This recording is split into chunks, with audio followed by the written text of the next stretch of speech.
రాజకీయాలకు అతీతంగా కూటమి ప్రభుత్వం హిందూ సాంప్రదాయాలను కాపాడుతోందని ఎమ్మెల్యే జ్యోతుల నెహ్రూ స్పష్టం చేశారు. తిరుమల లడ్డూ వ్యవహారంలో వైసీపీ నేతలు తప్పుడు ప్రచారం చేస్తున్నారని మండిపడ్డారు. సీఎం చంద్రబాబుపై బురద జల్లేందుకు ప్రయత్నిస్తున్నారని విమర్శించారు.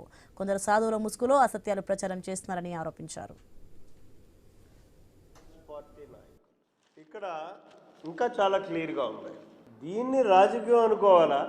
చంద్రబాబు నాయుడు గారు తిరుపతి వెంకటేశ్వర స్వామికి అపచారం జరిగింది, కల్తీ జరిగింది ఆ మహాప్రసాదంలో అని చెప్పేసి అన్న మాటని రాజకీయం అనుకోవాలి. వీళ్ళంతా ఎదురుకు వచ్చేసారు. ఈ వచ్చిన వాళ్ళు ఎవరండి? వైఎస్ఆర్సీపీ నాయకులు.